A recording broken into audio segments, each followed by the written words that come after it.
बिस्मिल्लाहिर्रहमानिर्रहीम, अस्सलाम वालेकुम। पाकिस्तान और दुनिया भर में देखने और सुनने वालों को अब्दुल कादिर का सलाम। अब से कुछ देर पहले हुई एक इम्पॉर्टेंट डेवलपमेंट जिसका जिक्र मैंने कल रात के व्लॉग में किया था कि आज एक अहम लीगल ब्रेक थ्रू एक्सपेक्ट किया जा रहा है और बड़ी खबर सामने आ सकती है क्योंकि आज की अदालती कार्रवाई इमरान खान के लिए बहुत अहम थी और एग्जैक्टली वही हुआ और इमरान खान की दरख्वास्त मंजूर कर ली गई है, जिसके नतीजे में साइफर का ट्रायल फ़िलहाल रोक दिया गया है।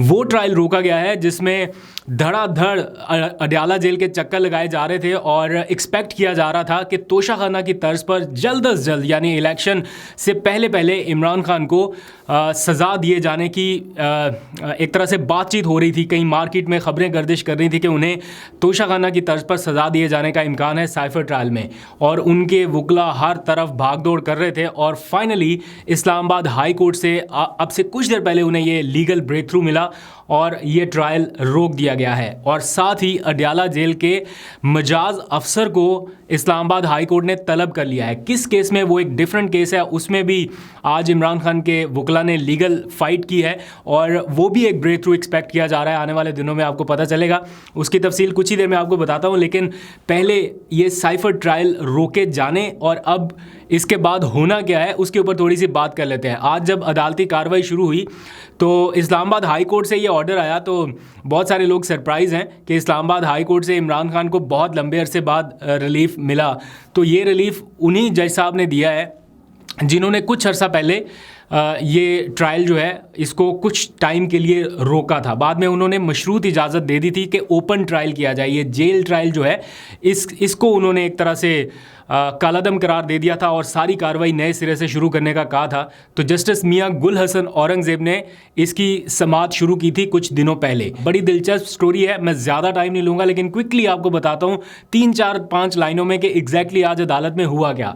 जब ये समाअत शुरू हुई तो इमरान खान के वकला थे मौजूद जो साइफर ट्रायल को डिफेंड कर रहे हैं, मतलब साइफर ट्रायल के अगेंस्ट इमरान खान साहब को डिफेंड कर रहे हैं, और दूसरी तरफ से अटॉर्नी जनरल।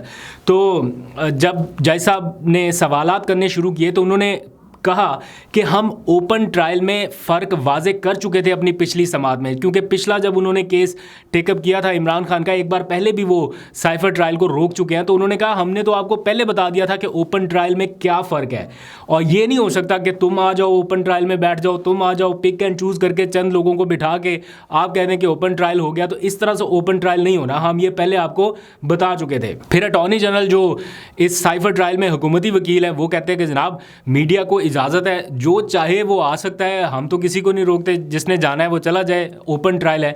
तो कुछ दिनों पहले एक सहाफ़ी ने अडयाला जेल के बाहर से एक वीडियो बनाई थी, रिकॉर्ड की थी कि उस दिन खबरें चल रही थी कि ओपन ट्रायल जारी है इमरान खान का। तो वो कहते हैं कि चलिए ओपन ट्रायल है तो देखते हैं कितना ओपन है। तो उन्होंने रिकॉर्डिंग के दौरान ही वो अडयाला जेल में जाने की उन्होंने कोशिश की, जेल के बैरियर के ऊपर पहुंच के उन्होंने कहा कि मैं जाना चाहता हूं अंदर, तो उनको इजाज़त नहीं मिली थी। उनको कहा गया कि भाई जाओ इधर से, कोई इजाज़त नहीं है। तो वो वापस आके फिर उन्होंने कैमरे पर बताया कि ये ओपन ट्रायल हो रहा है। तो इस तरह से मीडिया को अंदर ना जाने देने के तो सबूत मौजूद है। कुछ लोग गए ज़रूर है अंदर लेकिन सब तो नहीं गए, ना ये ओपन इनविटेशन दी। अच्छा, फिर जस्टिस मियां गुल हसन औरंगज़ेब ने कहा कि एक तो ये नहीं हो सकता कि पिक एंड चूज़ हो कि तुम आ जाओ, और दूसरा हम आपको बता चुके हैं कि ओपन ट्रायल होता क्या है और किस तरह से कंक्लूड होना है। लेकिन फिर अटॉर्नी जनरल ने कहा कि इसमें कुछ गवाहान ऐसे हैं, 3 के करीब ऐसे गवाहान हैं जो साइफर को डीकोड करने की मालूमात रखते हैं, तो उनका जो बयान है वो हम नशर नहीं कर सकते, इसलिए इसको हमने जेल ट्रायल या इन कैमरा ट्रायल जो भी आप कह लें वो किया है। तो उस पर अदालत ने एतराज़ उठाया कि इसमें तो 25 गवाहान पेश हुए हैं इस ट्रायल में, तो बाकी गवाहान का फिर इन कैमरा ट्रायल क्यों किया? अगर 3 ज़रूरी थे तो फिर इन्हीं तक कर लेते, आपने तो सबका इन कैमरा ट्रायल और ये सारी प्रोसीडिंग, और जो उनके वकला हैं वो मुसलसल एतराज़ उठा रहे हैं। तो ये सारा मामला चला और फिर जस्टिस मियां गुल हसन औरंगज़ेब ने सुप्रीम कोर्ट के हालिया फ़ैसले का भी जिक्र किया और बताया कि क्या सुप्रीम कोर्ट से इमरान खान साहब को ज़मानत नहीं मिली। जिस केस में इमरान खान साहब ज़मानत पे आ चुके हैं, क्या सुप्रीम कोर्ट ने जो रिमार्क्स दिए या जो ऑब्जर्वेशन दी, क्या उन्होंने ये कहा कि हमें इमरान खान को ज़मानत ना देने के लिए काफ़ी मवाद है या नहीं है? तो जब उन्होंने ये वाले आर्गूमेंट्स किए तो फिर साथ ही उन्होंने कहा कि मेरा माइंड बड़ा क्लियर हो गया है इस हवाले से। तो आज इस बारे में उन्होंने फिर फैसला दिया और ये ट्रायल जो है फ़िलहाल यानी वक्ती रिलीफ इमरान खान साहब को दिया है और 11 जनवरी तक ये ट्रायल रोक दिया है। तो वो जो एक रेस लगी हुई थी कि जल्दी जल्दी जल्दी जल्दी इन्हीं दिनों में, ये 5-7 हफ्ता 10 दिन के अंदर अंदर इसको किसी तरह से कंक्लूड किया जाए, अब उस रेस को जज साहब ने लगा दिया ब्रेक। तो इमरान खान का ट्रायल रोके जाने की खबर आपके लिए किस हद तक इत्मीनान बख्श है, ज़रा जल्दी से सब्सक्राइब करके थोड़ा सा बताना है। आपने दिल बड़ा किया करे जब कोई अच्छी खबर आती है, तो कम ऑन, अभी टाइम है, जल्दी से करें। वक्ती तौर पर उनको एक बड़ा रिलीफ ज़रूर मिला है। अब ये केस आहिस्ता आहिस्ता आगे चलेगा। मियाँ गुल हसन औरंगजेब इसमें फर्दर क्या जजमेंट्स देंगे वो भी आपको बताएंगे। लेकिन आज एक डिफरेंट केस में उन्होंने अडयाला जेल के जो मजाज अफसर हैं उनको तलब किया है। वो मैं जल्दी से आपको बता देता हूँ कि केस क्या है। पीटीआई और इमरान खान के जो वकला हैं और जो पीटीआई चेयरमैन है बैरिस्टर गौहर, वो ये चाहते हैं कि इलेक्शन बिल्कुल करीब है, तो इमरान खान साहब से हम मुशावरत करना चाहते हैं टिकटों की तकसीम के हवाले से। तो हमें इजाज़त दी जाए बैरिस्टर गौहर को और साथ में कोई 13-14 के करीब लोग हैं जो इमरान खान के सियासी मुआवनीन है, मैंने कल भी जिक्र किया था, तो उन लोगों को इजाज़त दी जाए कि वो इमरान खान साहब से मिल के टिकटों की तकसीम के हवाले से या इलेक्शन के हवाले से जो सियासी मामलात हैं उन पर मुशावरत कर सके। तो अडयाला जेल की इंतज़ामिया तो उन्हें डायरेक्ट जाने नहीं दे रही, तो उन्होंने इस्लामाबाद हाई कोर्ट से गुज़िश्ता रोज़ रुजू किया था। उसके ऊपर अभी कुछ देर पहले समाअत हुई है और अदालत ने नोटिस जारी कर दिए हैं फ्रीकैन को, और साथ ही उन्होंने अडयाला जेल के एक मजाज अफसर को भी तलब कर लिया है कि वो आएँ और आकर सिचुएशन बताएं। और अदालत ने कहा है कि एक बार वो आ जाएं, उनको सुन लें कि क्या सिचुएशन है, जाने का क्या मैकेनिज़्म है, इनकी मुलाकात का क्या तरीक़ाकार है, हो सकती है नहीं हो सकती, फिर हम इसके ऊपर कोई ऑर्डर पास करेंगे। तो अब मुझे लगता है कि आने वाले 1-2 दिनों बाद जब ये समाअत दोबारा हो गया, जब भी उनको तलब किया जाएगा, तो मेरा ख्याल है कि ये कोई ऐसी चीज़ नहीं है जिसके ऊपर अदालत कोई रुकावट खड़ी करे या कहे कि नहीं जी ये मुलाकात नहीं हो सकती। तो इमरान खान के पास वो फहरिस्तें ही नहीं जाने दी जा रही जिनके ऊपर कैंडिडेट के नाम और बाकी सारी डिटेल्स हैं।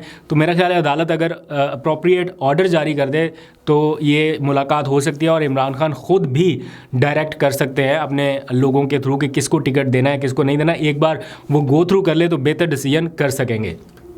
अब आ जाइए, थोड़ी सी बात करनी है शाह महमूद कुरैशी के हवाले से। आज इस्लामाबाद हाई कोर्ट में और भी केसेस थे, सुप्रीम कोर्ट में भी, इलेक्शन कमीशन में भी काफ़ी कुछ चल रहा है, वो मैं नेक्स्ट व्लॉग में सारी तफसील बता दूंगा। लेकिन शाह महमूद कुरैशी की जो फुटेजेस हमने आज देखी, एक तो जिस तरह से उनको लाया गया, जितनी सिक्योरिटी में लाया गया या जिस अंदाज में लाया गया, फिर हथकड़ियाँ लगी हुई हैं, तो बहुत ही अफसोसनाक है। इंटरनेशनल मीडिया उसको कैसे रिपोर्ट कर रहा है वो भी आपने देख लिया, अभी फर्दर भी करेगा आज की प्रोसीडिंग के बाद, तो ये अफसोसनाक है। नो मैटर कि वो पीटीआई से ताल्लुक़ रखते हैं, मुल्क के साबिक वज़ीर ख़ारजा थे, इस मुल्क को आलमी सतह पर रिप्रेजेंट कर चुके हैं, किसी भी सियासी जमात से होते तो शायद यही हमारा मौक़िफ़ होता कि कम से कम इस तरह से ट्रीट नहीं किया जाना एक ऐसे शख्स को जो आलमी सतह पे ना सिर्फ पाकिस्तान को रिप्रेजेंट कर चुका है बल्कि उम्र का तकाजा भी कुछ अलग ही डिमांड करता है। फिर उन्होंने खुद अदालत में आके बताया, जब जज साहब ने उनकी हथकड़ियाँ खुलवा दी तो उन्होंने बताया कि मुझे रात भर सोने नहीं दिया गया या कोई मोमबत्ती वगैरह या कोई ऐसी कोई लाइट जला के शोर करके उनको जगाए रखा। इस तरह के उन्होंने इल्ज़ामात वहाँ पे अदालत में खड़े होकर किए। फिर उन्होंने खुद भी बातचीत की और उन्होंने कहा पाकिस्तान और पाकिस्तान के इदारों की आलमी सतह पर सफाई दे चुका हूँ, तो मेरे साथ ये जो किया जा रहा है ये नाइंसाफ़ी है। और प्लस वो कहते हैं कि 9 मई के वाक़यात में जिनमें मुझे ज़िम्मेदार ठहराया जा रहा है या तहकीकात हो रही हैं, मैं पंजाब में क्या लाहौर में था ही नहीं। वो कहते हैं कि मैं कराची में था, मेरी अहलिया बीमार थी, ये तो किसी से भी पता किया जा सकता है, जियो फेंसिंग से पता चलाया जा सकता है, और ये तो सबके सामने है कि वो कराची में थे, उस वक्त वो यहाँ पर थे ही नहीं। ऐसे और बहुत सारे लोग हैं, जैसे शेख रशीद हैं, वो पाकिस्तान में थे ही नहीं, वो बिश्केक गए हुए थे, गालिबन बैरून मुल्क थे, लेकिन उनके ऊपर भी इसी किस्म के इल्ज़ामात का उनको भी सामना करना पड़ा। तो ये सारी सिचुएशन है। वो कह रहे हैं कि मैं हल्फ देने के लिए तैयार हूँ इस सारे मामले का कि मेरा इस वाक़े से कोई ताल्लुक़ नहीं है। लेकिन बहरहाल ये कार्रवाइयाँ जारी हैं, पकड़ धकड़ आज भी हो रही है। ये जो कागजात नामजदगी के बाद वाला सारा एपिसोड इस वक्त चल रहा है। आज अगर सुप्रीम कोर्ट का बेंच मनसूख ना होता, काज लिस्ट मनसूख ना होती, तो शायद इस वक्त वो भी समाअत जारी होती, लेकिन आज समाअत सुप्रीम कोर्ट में नहीं हुई। लेकिन जब भी टेकअप होगी तो ये जो एविडेंस इस वक्त बनाए जा रहे हैं या डॉक्यूमेंटेड शक्ल में जो तरतीब दिए जा रहे हैं, ये सुप्रीम कोर्ट के सामने ज़रूर जाएंगे, बिकॉज पीटीआई ऑफिशियल जो है वो इन सारी चीज़ों को डॉक्यूमेंट कर रही है, वीडियो की शक्ल में भी और दस्तावेजी शक्ल में भी, वो भी जल्द आपके सामने रख दी जाएगी। तो ये इस वक्त की सिचुएशन है। डिटेल व्लॉग मैं रात में कर दूंगा। अभी तक के लिए इतना ही। अपना बहुत सा ख्याल रखिए। अल्लाह हाफिज़।